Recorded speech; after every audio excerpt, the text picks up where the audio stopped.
My name is Jason JROCK Houston. You guys are listening to an interview being done tonight for Under Influence. My great pleasure to be speaking with lead singer Don Green from Los Angeles-based Alice Cooper tribute band called House of Alice. How are you doing tonight, Don? All right, yourself? I'm doing great. Now, I came across your band because I seen an ad you guys had up there on the Facebook tribute page, and I kind of wanted to interview you for a simple fact. I just becoming aware of your band, so I was curious. How long have you guys, been performing as House of Alice? Oh, we've been out playing actually for about, I would say, about a year and a half, almost 2 years. Oh wow! But it took us like 7 months to get it together and get the songs down and get some of the props together. Oh, okay. Now, before we get into that, I was kind of curious if you could share with us, what's the story of how you first became an Alice Cooper fan yourself? Well, I knew a friend of mine. He was an Ozzy Osbourne impersonator. Okay. And for about 9 years, and he had a Halloween party one night and asked me and my wife to come to it. And I was going to come in his chair. She was going to come to Sunny. Wow. So I put a black wig on, and he goes, "Dude, you look like Alice." Wow. Yeah, well, whatever. He said, "Tell you what," he goes, "the Alice Cooper from Vegas can't make it tonight. Stand in his place, and we'll see what happens." Wow. And that's how it went from there. And so I did impersonating for 2 years. And wow. After I had a band ask me to come in and sing with them, a couple songs. And that's how it all started. Now let me ask you, before you went to that Halloween party, were you at all what you'd consider like a major Alice fan, or have you kind of become more of a fan from doing it? No, I only knew a couple of his songs actually, but I knew of him, and yeah. Only reason I went ahead and did it is because the kind of person he is, the kind of caring person he is, and donates a lot of time, and so I really. After reading about him and everything else, as I was impersonating him, I read a lot about him and all that, and he inspired me. Well, I've never been in a band all my life, so that's the first band I've ever been in. So. Wow. That's kind of not a typical thing I hear from a lot of guys I interview. Typically they're from guys that have been in other bands, and they kind of just fell into the tribute scene. That's a great kind of amazing story. And so how hard was it for you, when you put the band together, and like you said, you're not a guy that's performed a lot. So, what was that first time like when you guys, had your first show, put it on your first show? That must have been quite the experience for you. Well, actually, I started a band, Alice Cooper tribute band first. It was called Under My Wheels. Oh, okay. And I only had two other members. We never could find a drummer. Wow. And that lasted about 3 or 4 months, and it stopped. Mm-hmm. So I waited like 6 months, and then I started again, and I'm up to 10 people now with their four musicians, myself, my nurse, and the 3 actors. Wow. And all that. So. Well, because I've been all my life I've been a huge Alice fan, and I'm kind of like Kiss, the theatrics and the look have a lot to do with it. So.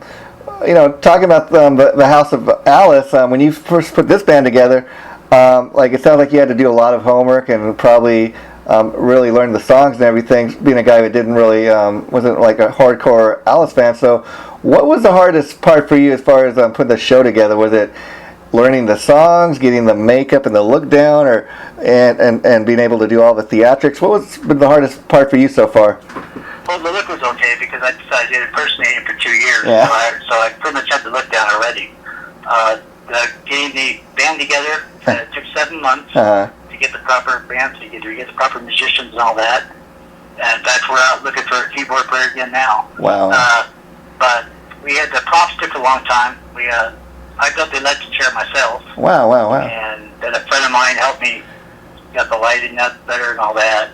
We're doing the guillotine at the same guy that helped me to get the electric. We're now doing the guillotine at this time as we speak. So there's a lot of props. Cold Ethel. Wow. It took me a long time to find the lifelike doll type thing for that. And so there's a lot of props involved. A lot of clothing. Yeah. I already pretty much had the clothing. I got the pants that I now have the pants made that Alice wears at this time now. Wow. Black and red ones. and I'm getting actually a jacket made as we speak. Wow, wow. And so, that take me back when you first put the band together. I was kind of curious again. You're telling me this is kind of your first time that you've, really been a singer or anything. So, when you go to hold auditions and you're looking for other musicians, was it just a matter of finding, the guys that had the right sound? Did you know what you were looking for? Or was it just a matter of kind of? I went on Craigslist, yeah. and I put out there, I want to start an Alice Cooper tribute band. I want the right people that love Alice Cooper. My drummer was the first one that notified me. He's been an Alice Cooper fan. And all my musicians are Alice Cooper fans that they were kids. Yeah. So all of them knew every song there was already. The last guitarist we got, my drummer said, go down to this music store, music shop. The guy repairs guitars. He said, put an ad up, put a flyer up in there. So I went to the flyer and put it in his, asked him if I could hang it on his wall. He grabbed it, tore it up, threw it on the ground. He goes, you already got your guitarist right here. Wow.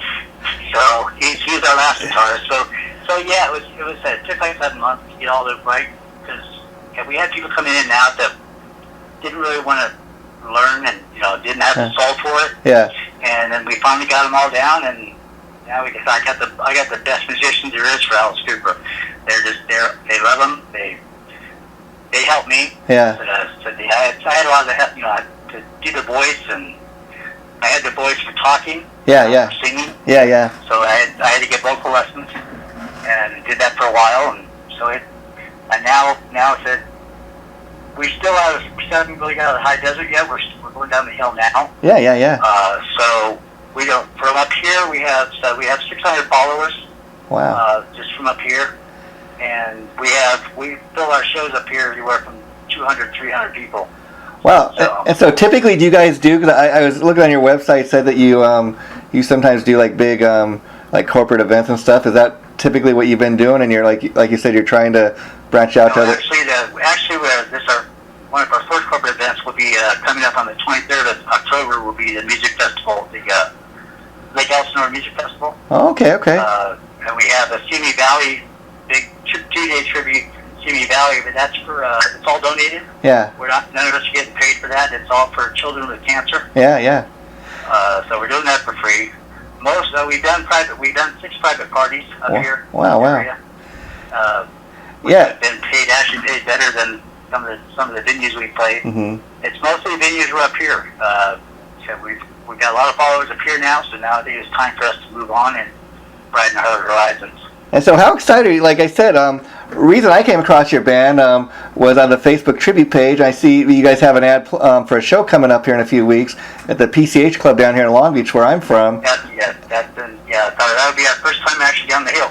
Wow. Besides that, we did the Roadhouse in Palm Springs once. Wow. But yeah, PCH is going to give us an opportunity to get down there, and I think we're going to have a good time, and we're looking forward to it. We're really excited about the next few shows we have coming up. Yeah, and I don't know if you've had a chance yet to go down and check the club out, but like I said, I live literally like 5 minutes from the club, and it's a great little club. I've been down there several times. They have these great tribute nights. They're starting to have more and more of them, where they have like 3 or 4 tribute bands, kind of like with the bill you guys are going to be on that night. And what's nice is it's a nice little intimate place. I mean, pretty much wherever you are, wherever you're sitting or standing in the place, you can see the band pretty good. And and that's kind of what I dig about the place, is it's just so intimate and everything. Yeah, we looked at the page itself on videos and that kind of thing. Yeah. Problem what we're going to do is we're going to have to probably use some of the floor. Yeah. And most of the musicians will be up on the stage, but with my actors and the lecture and everything else, we actually need the floor room also. So we'll probably need some of the floor room at the same time, but looking at the place, it looks great. I've already got a room booked already, so yeah. It's going to sound great to me. So we're really excited about going there. And with tribute bands, a lot of times you have to have a little niche. And I think one thing that I noticed about even when I saw the ad for your band for the show that we're talking about in a couple of weeks, one thing I noticed right away was that the band name is House of Alice, which that helps people know, okay, it's an Alice Cooper tribute, but. A lot of bands typically they'll name it like in your case, since we're talking about an Alice Cooper tribute, it might have you might expect them to name the band something like you said you had a previous band, Under My Wheels or Cold Ethel. Yeah. I think it's cool that you got kind of original. You didn't kind of go that route. You got kind of an original name. Talk a little bit about the thought process behind that. We had said all the business on my end. I'm the lead singer. I'm in charge of the band, but we like to make all agreements together. Yeah. That's the way we bring it. It's because and we're a family oriented band also. If there's something going on from one of the family members. Yeah. One of the band members have a birthday or something, because their family going on that's special. We won't do anything. We'll let it go. We won't look for another substitute. We'll just let them have that day off, and we'll figure to show up at another time. Wow, I love that. I love that. So we all agree on everything. We make sure everything gets at least the majority votes. Yeah. And we had probably 13, 14 different names for the band. Yeah. And it's kind of funny. How it all came out. The last one we were looking at was Damn Alex. And one of our band members wanted it really bad. I'm like, okay, it'd be okay for venues for clubs, bars, yeah. Kind of thing. But if you want to do a corporate event, there's kids and everything else. Yeah. It wouldn't be too inviting. So it was more so we seen House of something one day. I guess it was House of Painting. What it was. When I went on the street and I seen a sign for House of Painting. Wow. I said, wow. I said, House of Alex. So I brought it to the band, and we all discussed it. We all, you know what? That sounds good. Yeah. And the cool thing about an Alice tribute band, again, like we were saying, is, any Alice Cooper fan will tell you, it's all, Alice puts on the ultimate rock show. It's all about the look, the theatrics. It's more than just the music. And talking about an Alice tribute band, the thing is, this is rock and roll theater to me, so to speak. It's more than like, a band of 4 or 5 guys getting up in their jeans and t-shirt just playing Alice Cooper music for the night. You guys are going the extra length to, like in your case, you put on the makeup, and you got a dancer up on stage. You got somebody dresses up like a nurse. You're going the whole 12 miles, if you know what I mean. Well, we have just that. If you're going to do that, if you're going to do a tribute, you're going to do it. You're going to want to do as much as possible as the artists themselves, and we want to make ourselves proud to Alice Cooper himself. I've seen him quite a few times now since I became for the band. Yeah. And the man just strikes me to no degree how well he and how old he is still at this time. He's still out there, shocking and rocking. Yeah. And it's just he's a man and unbelievable. And so we want to make our show to impress him, to impress everybody, saying, yeah, we're Alice Cooper tribute, and we want you guys to like us. Yeah, and the cool thing about that, playing the music is not the same. Yeah, and the cool thing about that is, again, like you mentioned, Alice is, he's up there in age and he's still out there doing it, and you got to respect, the man's been doing, almost, pretty much 4 decades now, and he's not one of these guys that just lives off his classic stuff. He's continually making new music, and and I love the fact that you were saying earlier, that I kind of became an Alice Cooper fan, after going to a party and dressing up as him one year, and I really admire, the kind of person that, Alice is as a person. Anybody who knows anything about Alice's story, he was a major alcoholic for years, and he's been able to overcome that. He's been sober for over 20 years, and now a big part of his life is helping, other people get sober, and you got to admire the man for that. Yes, you do. Yeah. He's gone through it. He came back and gone through a lot in his life that a lot of people would fall and fail, and he came back and just made it even better. But he uses his life in a lot of his songs. Yeah. If you listen to most of his songs, about stories about his life. What's that song? I'm coming home. I sing all the time when I'm by myself and on karaoke. I sing all the time. That's it. Like we came home to the sailor farm, if it's probably probably there's this one that I always hear him talking about. I hear him talk about when he did Behind the Music. It's How You Gonna See Me Now. It's a touching. That's what I was thinking about. That's the song I was talking about. How You Gonna See Me Now. And it's about him coming home from the sailor farm because instead of going to a rehab, they wanted to hide him. So he was there. That's where he came out to work in my night. Yeah. That's how it all came out because he actually spent time with these people, and it's in writing, so it's not like I'm saying nothing that people don't know. No. So, but yeah, there's so many stories about his life that it's under, comes out through songs, and it's just phenomenal what he's done. Yeah. He went from an alcoholic to a golfer. Yeah. Now he's a par. He does a four. Four par. Yeah. He's just unbelievable golfer. Yeah, I mean, actually, that song we're talking about, How You Gonna See Me Now, I've actually heard him talk several times that what he wrote the song about was the fact that from the time he met his wife, she used to be a dancer in a show, that he's like, when he was away in the asylum, he was thinking, my wife has never seen me sober, since from the time I met her. I wonder how she's going to see me now. Wonder how she's going to, if she's still going to love me. And he was having all these kind of weird thoughts. So that's kind of what that song is based around. Yes. It says ever since they were, he came to LA that one time, Frank Zappa. Yeah. Said Frank Zappa. His girlfriend got him to meeting with Frank Zappa. Yeah. And he said, you got to be there at 6 o'clock at my house. Well, they showed up at 6 a.m. in the morning. Yeah. Frank's like, what are you doing here? He goes, well, you said you were here at 6. So they ended up hiring him anyway. Yeah. And let's say, remember that before he went to Detroit and became big. Yeah. Actually, the big thing when Alice Cooper used to play Whiskey Go-Go, yeah, the biggest thing was to go in and walk out on him. Yeah. Go in there, and if he started playing, and they'd walk out. Yeah. And that was a big thing. That was a big thing with Alice back then. And he went to Detroit, came back in 1971, and it was the biggest thing ever. Yeah. So. And and that's why I love Alice too, because like you said, he's a great songwriter, a great storyteller. A lot of another good example of that is, which I know is another song that you perform in your show, is the song "Be My Lover." I mean, that's a very autobiographical track. You listen, like your story you were just telling, from Detroit City. I mean, he talks about all that in that song, and that's one of my earliest favorite Alice Cooper tunes. And on that note, I got to say, Don, I seen the promo you put together for this band, the video promo, and very professional. That's one thing that really impressed me. But you guys took the trouble, just to get the word out about the band, to make up such a professional looking video. Well, we took that from we did a theater show up here last year. We rented the theater up here, and we took the video from that. Yeah. From our songs there, and we put it together as a demo. Yeah. We enjoy it. We don't care if it's 3 people out there in the audience. We don't care if it's 2,000 in the audience. They're going to get the same show no matter what. Yeah, and I think another thing interesting is, again, like you were telling me earlier, that this is not the typical story of a guy that's been a lifelong Alice Cooper fan. So I'm kind of curious, as the band progresses, are you kind of learning new things and like discovering new songs and becoming even more of an Alice Cooper fan than you ever were? Oh, I'm a huge Alice Cooper fan now. This day now, yes. Yeah.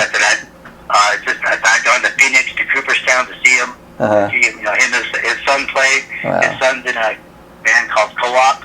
His daughter now, Calico, she's now in a band with Chuck Garrett. Yeah. They're doing Bistro Blanco. So I went to see them play. Yeah. And Alice was there, of course, getting out for the finale. Yeah. He's just awesome. It's just wherever he's at, I'm there. So. Yeah. And see, that's the thing I love about Alice too. I mean, he surrounds himself with very talented band members. The guys that come in and out of his band. I mean, that's where Kip Wanger got discovered. She's in there now. Yeah. It's just amazing. And I got to ask you, do you have a all-time favorite Alice album, or do you just love it all? Actually, my favorite one now is "Welcome to My Nightmare." Oh, okay, yeah, and that's interesting. That's interesting because that's like the first, like real, what they would call Alice going solo. That was when his band left him. Yeah. Yeah, so it's just, I guess I think that my favorite one is the three parts of Stephen. Yeah. It's just so great. And actually, I'm one of his ballad lovers. I love every single ballad he's made. Yeah. I love the ballads. I love there's so many of them I can't. Well, another great one, just to help you out with that, is I love the one "I Never Cry," and then we did that one. Yeah, and the Poison, they did a pretty good cover of that. I was curious, Alice has this new, I guess it's kind of like a covers album. I mean, he's calling it Hollywood Vampires, coming out next month. Yes, with Johnny Depp and them. Yeah, how excited are you, to check that out? We're we're excited to see how it goes. I mean, but that's like with the Christmas pudding that Ellis puts on in Phoenix. Yeah. He does it with Al Yankovic and Steve Tyler. I mean, he's just amazing. And like I said, Al Yankovic is very to me, he's a very well musician because he might make a lot of parodies. Yeah. But he is very musically good. He's a good musician. He has good vocals, and those two always cut up together all the time. Yeah. So he's always singing with somebody, and that's what amazes me. He doesn't put himself on a pedestal. Uh-huh. The person he's all around nice guy. Yeah. You don't think he's better than anybody else. He'll talk to people like it's just regular conversation. Yeah. He won't try to avoid you or anything else. It's really nice. Yeah, so we're doing the same thing. We had a good time. We did the trunk or treat up here in Victorville. Wow. Last year, and it's funny because I had people after they introduced us at the House of Alice for the first break. Uh-huh. Then they came back and said, "Let's get Alice back on the stage." After it was over, I had people come up with sign their cell phones, sign anything they had on them. This lady came up and held my hand and said, "Do you have a safe trip back to Phoenix? I'd want to meet you forever." Wow. And so it's kind of, it was like a shock. Yeah. But I'm told I look a lot like him, but. Yeah, again, I mean, but again, that's a compliment to what you do because I don't know if you've actually realized this yet, but part of what's great about what a band like House of Alice does is you might take somebody back to the very first time they heard an Alice Cooper song or very first time they seen Alice Cooper live, and the fact that somebody's coming to you and telling you, taking time to tell you that, it's like, oh man, I'm doing my job, I must look so much. It does. It makes you feel really good. Myself and the band feel really good about ourselves. And that's what we wanted to do. We didn't want to do this as old songs. We didn't want to do this as new songs. We wanted to start when we first started all the way to the end. We're doing I'll Bet You. Now we're doing I'll Bet Your Face Off now. Oh, I love that. Yeah. I have the shirt made. I don't know if you've seen a picture of the shirt already. Yeah. I already had the shirt made by a guy back east that did Alice Cooper's shirt. Wow. So, well, I love that. You guys, a lot of these tribute bands, they just kind of stick with the classic material. But I like to hear that you're kind of doing a little bit of everything. Because that's given the audience something different that they might not get if they go to see another Alice Cooper tribute. Right. It's like the PCH show. We're only have an hour, so we're not going to be able to do our whole show. Yeah. So we had to make our set to where it's going to go from old to new, but it's not going to be as new as songs we couldn't put in because we couldn't put it all in. So we had to pick what we're going to do. So hopefully they'll see this and they'll want to come see the full show hopefully down the road. Yeah, now let me ask you, since you were saying that Welcome to My Nightmare is your favorite album, have you ever given any thought to like doing a live performance, like of a whole, performing the whole album, in its entirety, then maybe, doing an intermission or taking a break, then coming out and, maybe playing a few more, like an encore or something like that? We talked about doing one of the albums like that, but problem is you're not always going to have Alice Cooper fans total at a venue. Yeah. So you want to make it out where everybody's going to stay, and that hopefully at the end there'll be an Alice Cooper fan. Yeah. And which we've done that so far too. We've played a few places that we've got a lot of followers. Never knew Alice Cooper who he was at all. Yeah. Now they're big Alice Cooper fans now. So we thought about doing an album like Theater of Death. Okay. He does the Theater of Death, but again, like I said, we've only been together. We've only been playing up here the past 2 years, so we're still new, and we still need to show ourselves. Yeah. We want to, so we do that for a while, and then maybe down the road we might do one of the theater, do one of the albums only. Yeah. At this time, we want to please everybody, not just ourselves. Yeah, it's more about like there's a lot of songs we want to do ourselves that we love. Yeah. But we know they're not might not be as good for other people that knows Alice Cooper. Like we love Brutal Planet. Yeah. There's a lot of songs that we want to do, but we're gonna hold off on that till we're out for a while. Yeah. We find out what more people want. It's all it's all about, like you're saying, finding a happy balance, happy medium, Right. And the thing too, I think that you'll find, you're probably already starting to discover is, you meet people on Facebook, and then people go there, that are kind of discovering the band or going to your shows, and they'll leave you little comments, and that's got to help out a whole lot. Oh, it does. Yeah. It's nice to hear it. It really is. I said we're not doing it for that reason. Yeah, You know, if people love us, great, because we love people, we love fans. Yeah. But I said, but again, we like doing it ourselves too, so it's okay. You know, I said some bands will go out there and they won't see that many people in the audience. Yeah. Get kind of bummed out. Yeah. It doesn't bother us a bit. We would like to have more people there, of course. Of course. Yeah. Like I said, I don't care if we had. That's like I said, we had a private party. They had 10 people there. Yeah. But they got the same show that somebody else had 45, 50 people. So because as long as one person comes up and says, "Hey, you guys did a great job," that's good enough for us.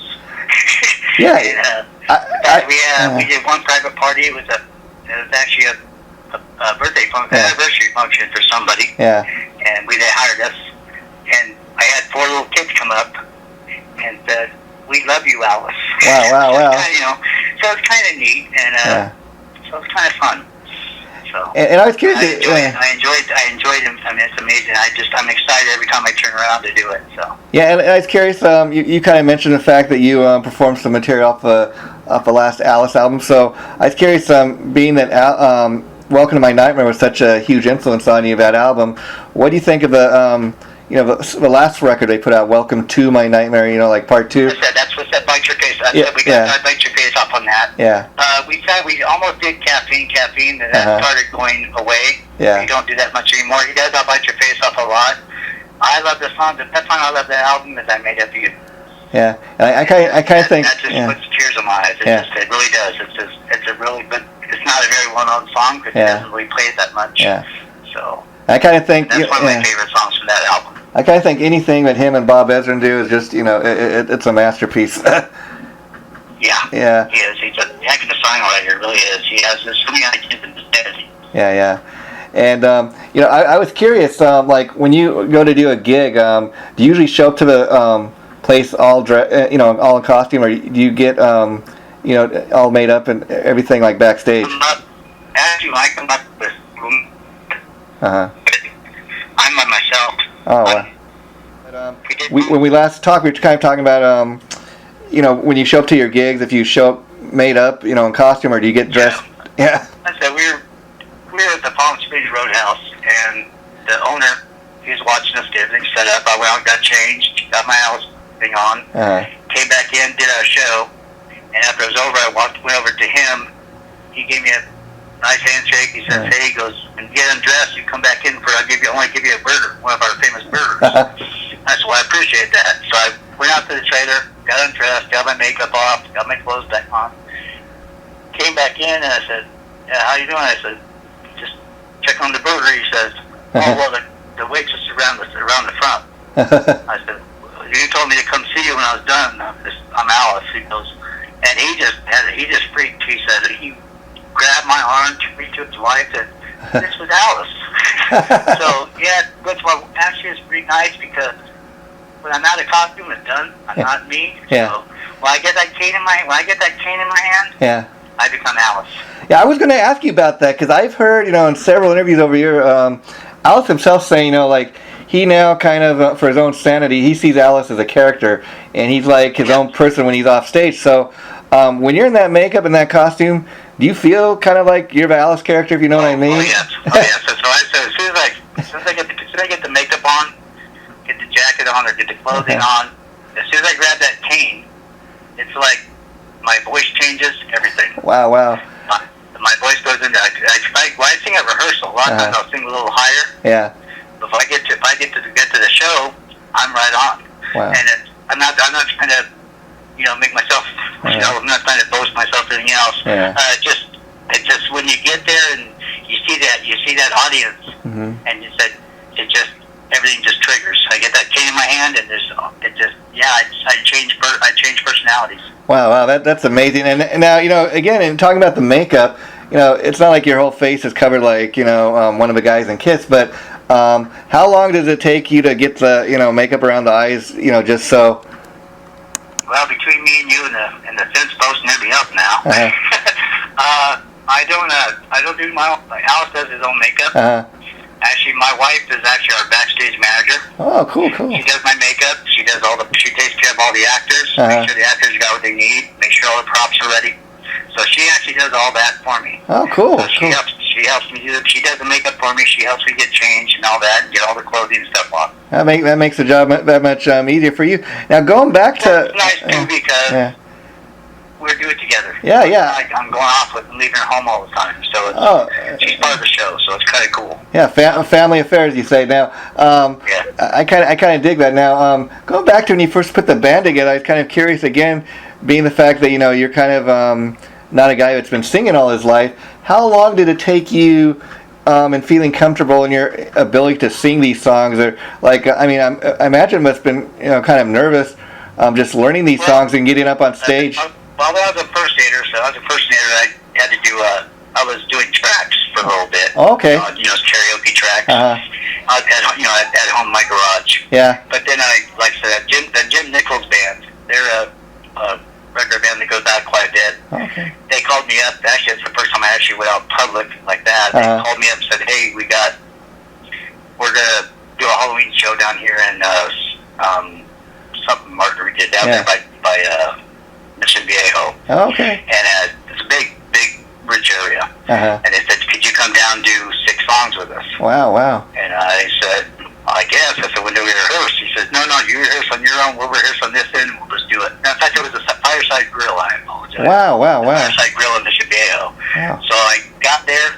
My friend of mine that was with me took my microphone stand in for me, and the music started. I walked in and I started singing it, and that's how it pretty much started. With this, the band first started to help me sing "Be My Lover," and 18 I sang with them for probably about 6 months.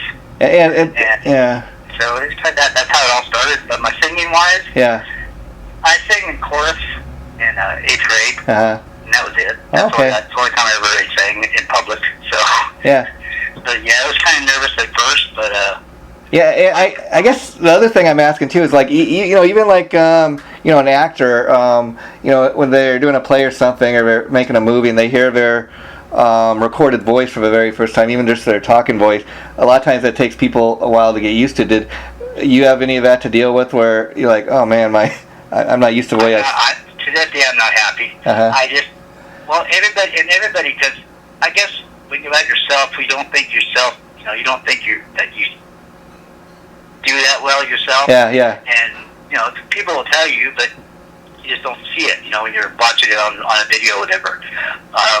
And actually, our bass player, Rich Rojas, he is actually a drama teacher for a high school. Wow. So he does all our choreography. So he does all gets all the skits together for us. So wow. So that's kind of neat. That's amazing. And again, I want you to understand.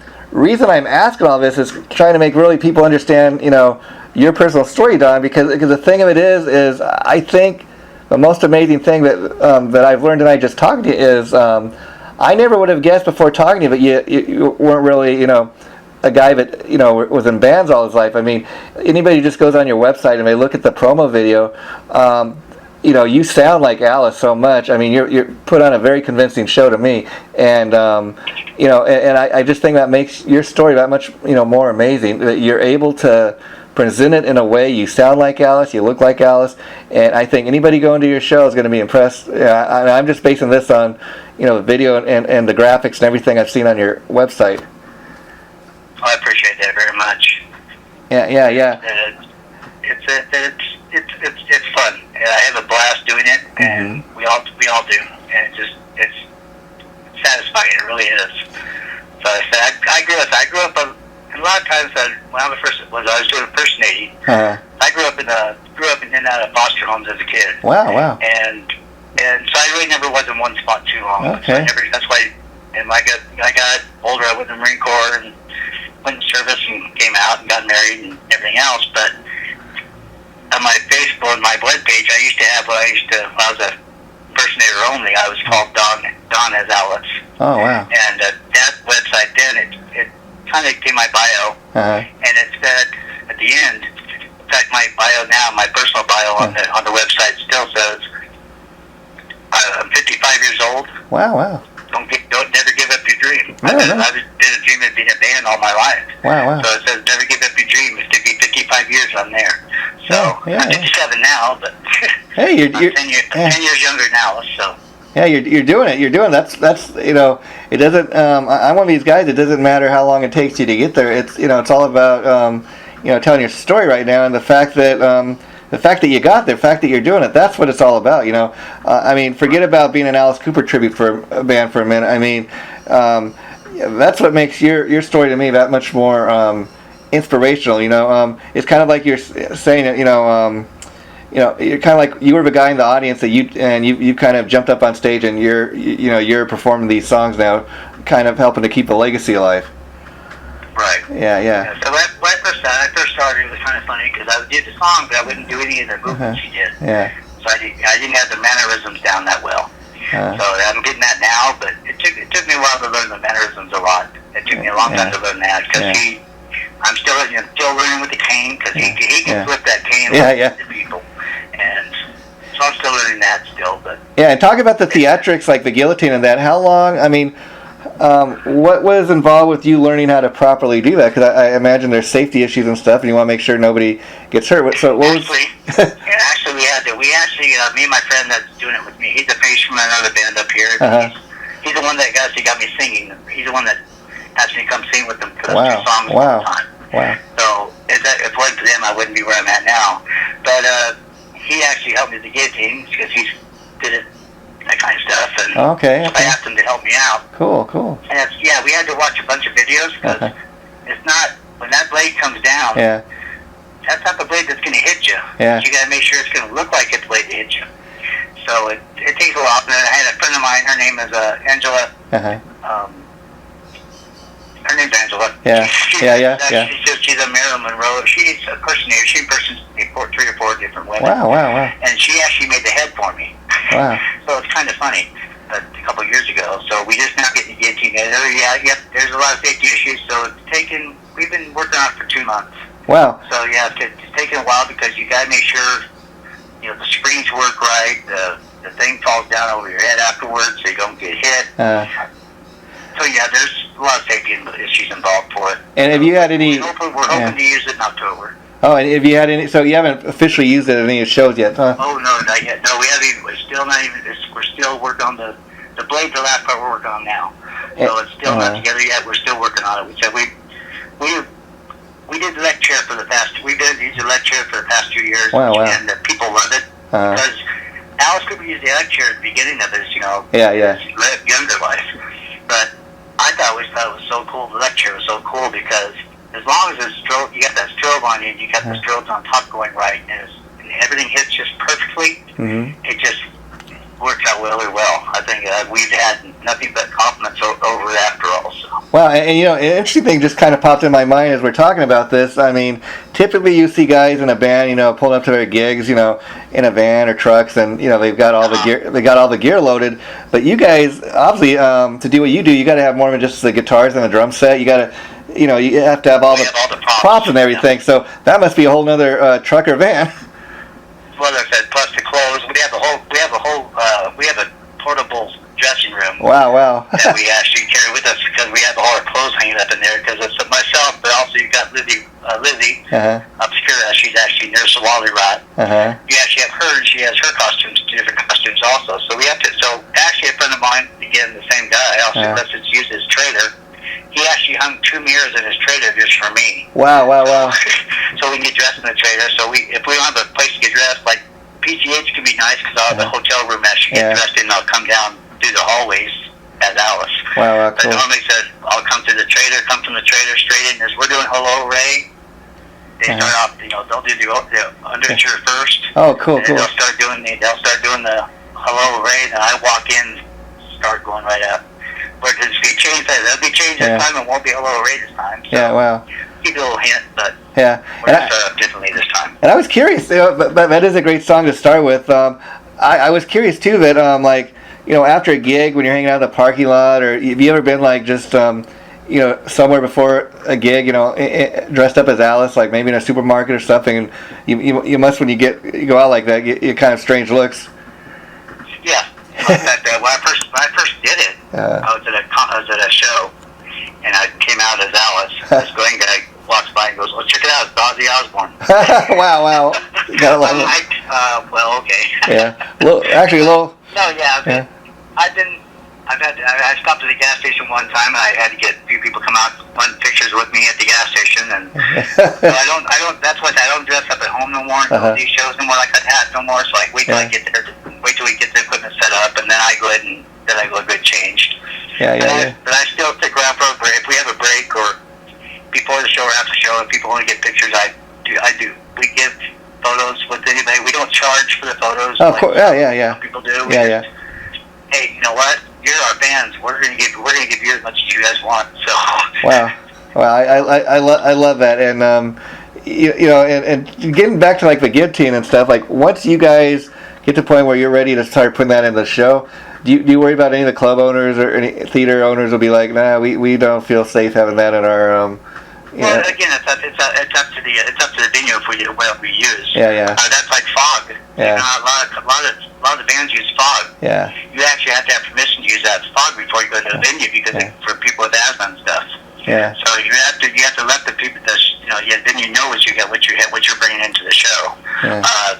Like Jerry got the strobe light. Yeah. So strobe light a lot of times affects people with seizures. Yeah. We have to make sure people know about this. Yeah. So there's safety precautions we have to go with and all that before we have to know what we have. Oh, cool.